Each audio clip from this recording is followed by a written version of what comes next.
are places you can go to help understand where some of these kernels of information that get twisted around happen. There's excellent information on all sorts of topics that are top of the mind for many. One of the most important ones right now is having that confidence to get children 5 to 11 protected from this virus. We're seeing it affecting younger children right now, and it's important that we protect them from this infection. It's also lots of information on the booster dose and how well it works on protecting both infection, but again, longer-lasting protection from serious illness. And I want to say as well that I am very grateful for the many journalists who've been covering COVID-19 for the last 2 years, who've worked hard to make sure that what they are presenting is accurate and based on the factual science. We learn information every day, and when things change, it can sometimes lead us to believe that we've been wrong about things. But really, it's about adapting and understanding as we go. So there's a few things that are really, I can say unequivocally, vaccines do not change your DNA. Vaccines do not affect fertility now or in the future. Vaccines do protect you from infection and from serious illness. And we know that they are very, very safe. Yes, every vaccine, every medication we have does have the potential for side effects, but those are very, very low, even though we've been monitoring these incredibly carefully over the last few 2 years, well, year and a bit since the vaccines have been available. I know there's a lot of concern about the very rare side effect of vaccines that causes inflammation of the heart or the heart muscle or the lining of the heart. And again, we have seen that that can happen, but it's extremely rare post-vaccination. What we have also seen, it is much, much more common to have that type of inflammatory response in the heart muscles, in the blood vessels after infection with COVID, even with milder infections. And we've seen that in athletes and others around the world, including more recently Alphonso Davies. So I would encourage people, please find those credible information that answers your questions, particularly about vaccines, because as we are seeing time and time again, they are an important way to get us through this pandemic and to keep people out of the hospital.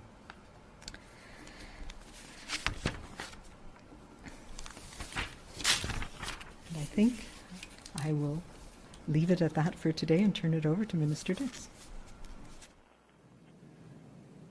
Thank you very much, Dr. Henry. And I wanted to provide some updates today on vaccination, on surgical postponements, the impacts of sickness on healthcare workers and on the healthcare system overall, as well as the mitigation plans in place to ensure British Columbians continue to receive the healthcare they need and deserve. In addition, I'll be updating on rapid tests that are available in BC and distributed across the province. With respect to immunization, I note that 4,458,921 British Columbians have received their first dose of a COVID-19 vaccine, 4,157,150 their second dose, and impressively 1,591,506 have received their third or booster dose. That over the last week, a very significant 383,266 vaccines have been administered in BC, which is an extraordinary achievement, including 351,571 third or booster doses. That of all those eligible in the total population for a COVID-19 vaccine, 37% of adults over 18 have received their booster dose, and of course a significantly large percentage of those who are actually eligible who've already received their second dose. This is the work of our teams, and our vaccine teams across British Columbia has been exceptional. I want to note that 122,000 of those doses have been in community pharmacy, and to thank both our healthcare teams and all those working in community pharmacy for really what is an exceptional achievement.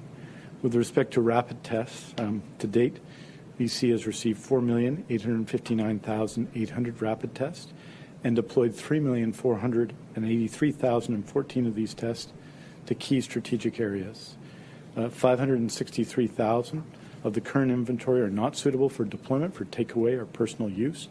They require special equipment, administration by trained healthcare professionals, and cannot be broken down or repackaged. These tests will continue to be used at the discretion of medical health officers. That leaves 813,786 tests that are suitable for self-administered use.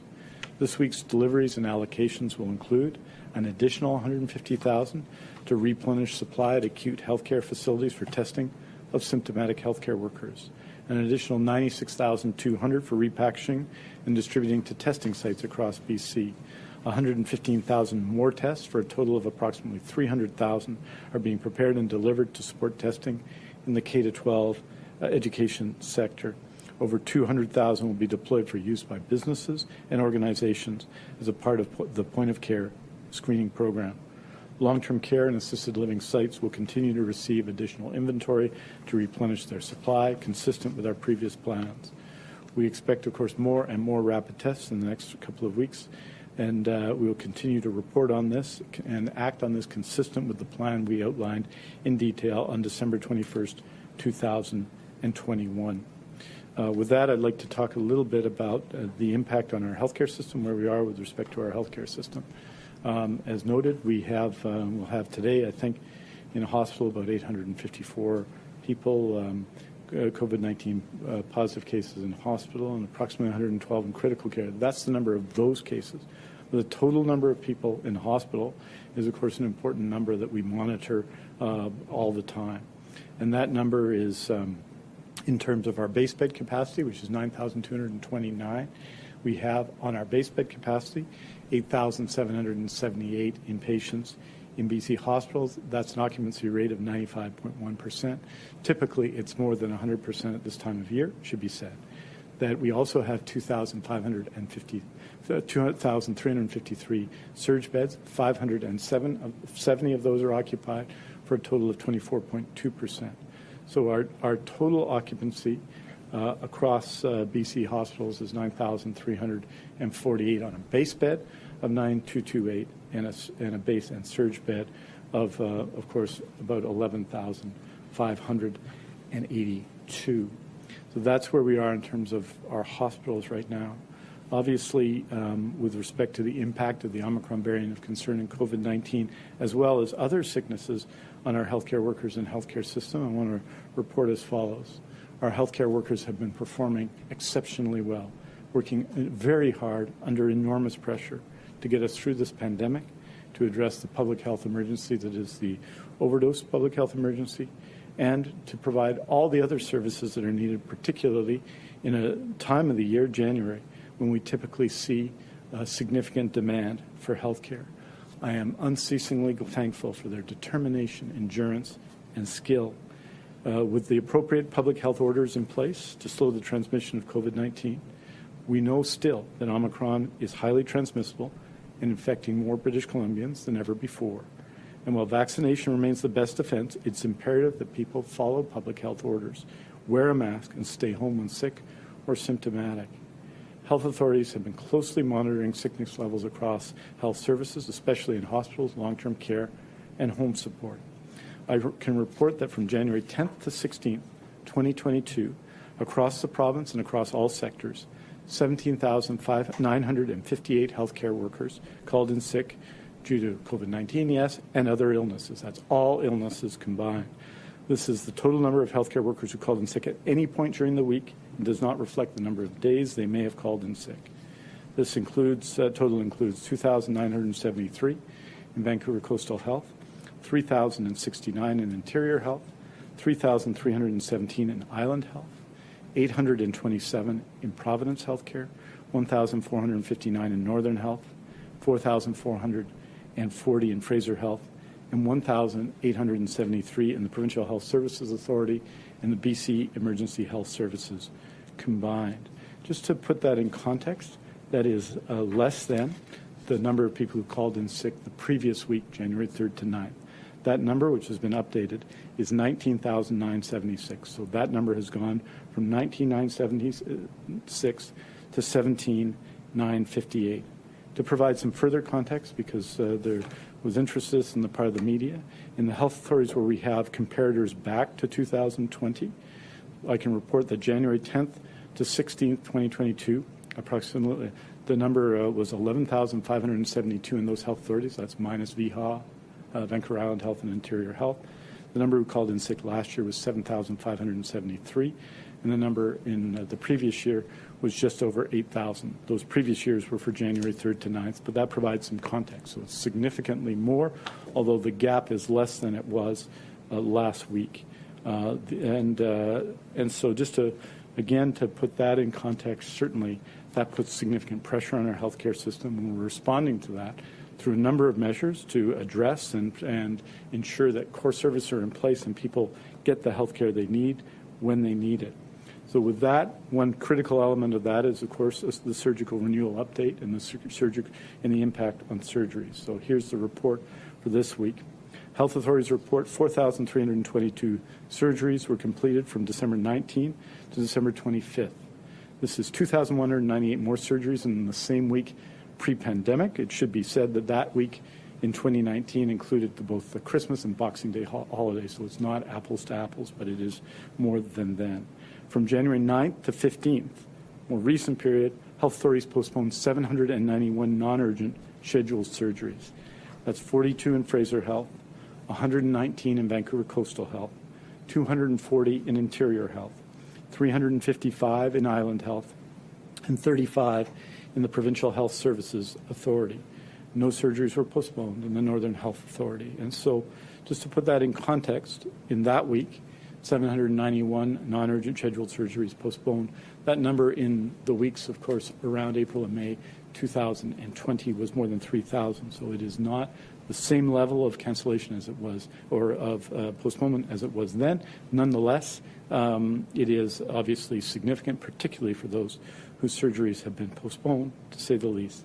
Cumulatively, from September 5th to January 15th, there have been 5,101 surgical postponements due to regional surges of COVID and factors including severe weather patterns. In COVID's first wave, as you remember, March to May 2020, of the 14,842 patients who wish to proceed with their postponed surgeries, 99.6% have now had their surgeries. With guidance from the ministry, health authorities have devised temporary mitigation plans as well to maintain safe patient care, and the already discussed postponement of some non-urgent scheduled surgeries is part of that. It remains our priority to sustain essential healthcare services throughout every region of the province while we work together to overcome COVID-19. Of course, our goal is to have our healthcare system operating at 100% everywhere in every facet as soon as possible. As we've demonstrated with surgeries in the past, it's our intention to do so. In the meantime, service changes will vary by health authority and community, depending on the present needs and challenges, and will be monitored and adjusted accordingly. Health authorities will be providing information bulletins at around 3 o'clock today to describe what is going on in their health authorities in more detail than I am providing here. In Vancouver Coastal and Fraser Health, sustaining full staffing continues, of course, to be a challenge across those regions and makes it difficult to maintain the highest level of care services in some rural communities, surgical capacity, and specialized programs. Those two health authorities maintain business continuity plans and continually monitor, evaluate, and respond to staffing challenges. Over the past month, temporary measures have been adopted to address immediate requirements as needed. This is included, as you'll note, from previous rescheduling non-urgent surgeries. Fraser Health has seen a small number of home support visits rescheduled due to staffing challenges. The situation is monitored daily and changes made as needed to minimize service disruptions. Interior Health is facing in some ways the most significant challenges, not just because of significant COVID-19 rates, but because of the incredible challenges that the health authority has faced over the last number of months, including, as everyone knows, the heat dome, wildfires, and floods and other conditions. They are temporarily closing inpatient services in Clearwater, Invermere, and Lillooet to stabilize the emergency departments in those communities. They're reducing overnight hours at Ashcroft and the Slocan Health Centre to again stabilize daytime services in those communities. The Barrier and District Health Centre will be closed to redeploy staff to nearby emergency departments. All non-urgent scheduled surgeries are being rescheduled, as noted before, and temporary reductions are being implemented at outpatient clinics and allied health services. In Island Health, again, Elective scheduled surgeries were postponed at a majority of hospitals in early January and will continue to be postponed until the end of the month at the three largest sites, which is Nanaimo, Vic General, and Royal Jubilee Hospital. All remaining sites begin restarting where staffing levels support. A number of ambulatory care services have been slowed down, with services maintained for those in greatest need. And there's other details around slowdowns across Island Health that will be available in their information bulletin. Staffing levels are being adjusted on a day-to-day and shift-to-shift basis and in advance wherever possible to balance risk and help utilize human resources most efficiently across the system. In Northern Health, surgical service postponements are planned or ongoing in the coming weeks at the University Hospital of Northern BC, Wrench Memorial Hospital in Hazelton, Bulkley Valley District Hospital in Smithers, and at Northwest BC facilities, including the Dawson Creek and District Hospital, impacting both surgical and ambulatory care procedures, as was described, happened before Christmas. Several in long-term care, staffing at sites across the region is being monitored on a daily basis. And there are temporary reductions across Northern Health regions to adult day programs and non-urgent home health services. Temporary reductions are being implemented across Northern Health in some of these areas, including laboratory services in some communities. And finally, situation response teams are in place to support site managers in Hazelton and Burns Lake, as both communities are experiencing staffing challenges across all facilities and services. In the Provincial Health Services Authority, a series of temporary adjustments are being implemented, and staff are working diligently to ensure patients and clients continue to get a high level of service. And this describes in PHSA what's happening in all health authorities, which have activated a variety of strategies to mitigate the impact of increased sick time. Some of these strategies include leveraging overtime for staff and redeploying staff to different programs and services based on areas of highest need, centralizing administrative services and deploying administrative staff to reduce staffing demands, and where appropriate, using virtual health technology to expand capacity. There'll be more information in their bulletin. BC Emergency Health Services is experiencing some delays with repatriation of patients by air transport, notably returning patients from Metro Vancouver hospitals to their home health authorities. Delays have occurred due to a variety of reasons, including overall air ambulance volumes and poor weather. All cases are triaged according to acuity, with first priority always being for patients with the most urgent care needs. All of these measures are designed to stabilize our healthcare system while we continue to battle COVID-19 and the Omicron variant of concern. And I understand some of these measures may cause concerns and challenges for patients, and we are determined to get services up and back and running in full as soon as possible. We have seen the growth in cases and hospitalizations due to the Omicron variant of concern, but mostly and differently in this period, in this wave of cases, the Omicron wave of cases, a significant effect on all of our healthcare systems, on our healthcare workers, and you see that in the numbers of people who are off sick. I think in this moment of the pandemic, a time that is the greatest challenge for patients waiting for their surgeries, our job, all of our job, remains constant, and we must perform it with the same dedication and drive we did almost 2 years ago through our first postponement. It's this moment that matters, and the difference each of us makes in us. Follow all public health guidance consistently. Rely on our COVID sense constantly. Book our vaccination and boosters when invited immediately. And protect our children with their pediatric vaccinations diligently. And with that, we're happy. This show has been produced by Depictions Media. Please contact us at depictions.media for more information.